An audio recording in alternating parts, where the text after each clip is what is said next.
But anyways, we're going to be talking about Valorant here. We're going to be talking about Valorant as a game, Valorant as possibly an esport, and you know, for those of you who do have an interest in pursuing pro in this game, I'm going to give you the best advice I can possible to set you up for that situation. So, Valorant as an esport. Can this game be competitive? Can this game be an esport? If you want my honest answer, yes, of course. Why wouldn't this game be an esport? Why wouldn't this game be competitive?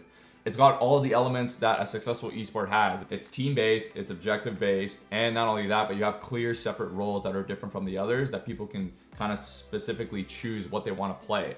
You have Riot Games backing this game, you have Riot developing this title. Of course, they're really popular when it comes to League of Legends, clearly have been super successful in that path. So why can't they replicate the same thing with this one? You know, when it comes to a new title, a lot of it has to do with how they market the game, how they really push it as an esport, and how they put that structure in place.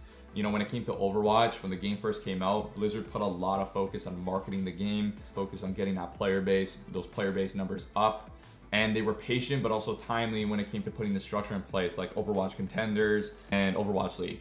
You know, if we bring it to the flip side, what kind of ruins a game as an esport? You've seen it in StarCraft, you've seen it in Overwatch a little bit. Again, it has to do with how the game evolves over those years. And that's a huge factor about, you know, this game can definitely start off as an esport, but will it last? Kind of what gives it that longevity is how the game evolves over those years. All right, saving the best for last. I've seen a lot of people in Twitter comments, Twitter replies, and YouTube comments for Valorant saying, you know, this is my game, this is my title. I'm gonna go pro, I'm gonna drop whatever game I'm playing. Nothing's gonna be better than Valorant. This is paradise. See you guys on the other side. You sound like a meme. You haven't even gotten your hands on the game. You haven't even played it. And I get you're super passionate and super motivated to start playing a new title. And I was the same way, especially when it came to Overwatch. I saw Overwatch as a brand new slate, brand new game. I stopped playing League, and I just thought to myself, you know, Overwatch, I was starting at the same level as everybody else. But the thing is those who are going to be successful in this new game are those that are going to let their actions and skills speak for themselves. You know, my first point is, like, honestly, focus, grind, play this game as much as you can. If you're good, you're going to get recognized. Yes, put yourself out there, but don't put it in a negative light. Like, don't complain, don't trash the game. And again, not every single thought that comes into your head has to be a tweet. Now, another point I wanted to go over is people are kind of mentioning orgs or DMing orgs directly and saying like, hey, you know, I'm super motivated, super passionate to play this game. Like, I'm gonna grind, I'm gonna play 24 hours, sign me, pick me up. You sound like you're talking out of your pointless, right? The game hasn't even come out yet. How is an org supposed to justify to pay you money to play this game professionally? You haven't even played a tournament, you haven't even played a scrim or in a competitive environment. Even when the game comes out, if you're good, you're gonna get recognized. It's simple as that. You know, don't give yourself an excuse. Make sure you're streaming, make sure you're making content, you know, post some of your clips on Twitter or on Instagram and put yourself out there. Again, don't go and start reaching out to these orgs saying, you know, I'm passionate, motivated to play this game, you know, I'll play this game as much as you want me to. Sure, that's a great quality to have, but nobody really cares. Like, if you don't have any results to show, sure, you can have the right mindset and stuff like that, and that's great. That's amazing. But in the end, if you don't have results, if you don't have any proof to show for yourself, like an org cannot justify to sign you. Again, okay, now for my next point, kind of pushing past that stuff. You know, since Valorant is not out yet, it doesn't come out till summer of 2020. Obviously, you see that Valorant is a, you know, an objective-based team shooter, right? So how are you gonna prep yourself for that? You know, start playing games that are similar to it. Start playing Counter-Strike, start playing Overwatch.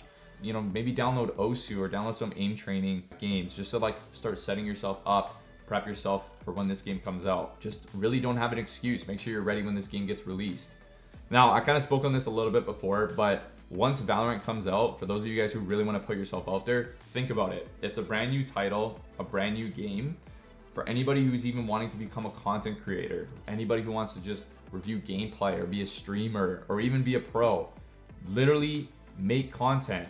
You have no excuse. Put videos out. Stream constantly. It is a brand new title. If you can get there first before everybody else, it's only going to benefit you in the end.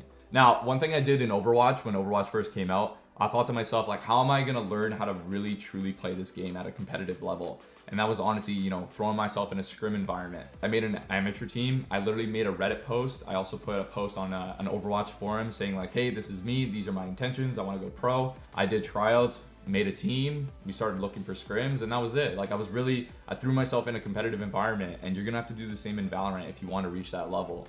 You're not going to get good by just playing quick play or just playing normal games. Find other teams, find other amateur teams who are willing to scrim you, and that's how you're going to really elevate your game and just grow really fast. Now, one thing I kind of wanted to end off with is, again, I mentioned it before, but think about it. Think about this as a new opportunity. Think about this as a new game, a brand new slate. Everybody's starting at the beginning. Work harder than everybody else. Watch footage, review your gameplay. Stop looking around, stop looking at what other people are doing and, comparing yourself. Just stay in your lane and focus on what you're doing. That's pretty much it, guys. Hope you guys enjoyed this one. GG's in the chat. I'll see you guys in the next one.